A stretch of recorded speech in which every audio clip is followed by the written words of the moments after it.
Hi friends, ಇಲ್ಲಿ ನೋಡಿ puffs ಇಟ್ಕೊಂಡಿದ್ದೀನಿ. ನೆನ್ನೆ ತೊಗೊಂಬಂದೆ.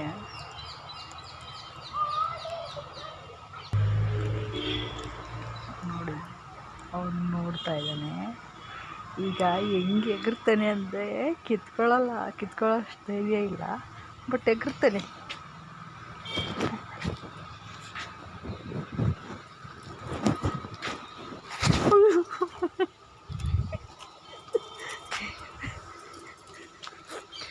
ಹಾಕ್ಬೇಕು ಇವಾಗ ಅವನಿಗೆ. ನಾನು 2 ತೊಗೊಂಬಂದಿದ್ದೆ ತಿನ್ನೋಕ್ಕೆ ಅಂತ. ನನಗೆ ಪಪ್ಸ್ ಅಂದರೆ ಇಷ್ಟ. ಒಂದು ತಿಂದೆ, ಒಂದು ಹಂಗೆ ಮರ್ತೋಗ್ಬಿಟ್ಟೆ. ಇವಾಗ ಅವ್ನಿಗೆ ಹಾಕ್ತೀನಿ. ನೋಡಿ ಹಾಕಿದ್ದೀನಿ. ನೋಡಿ ಕಾಲಲ್ಲಿ ಕಚ್ಕೊಂಡು ಕಿತ್ಕೊಂಡು ತಿಂತಾರೆ. ಅಯ್ಯೋ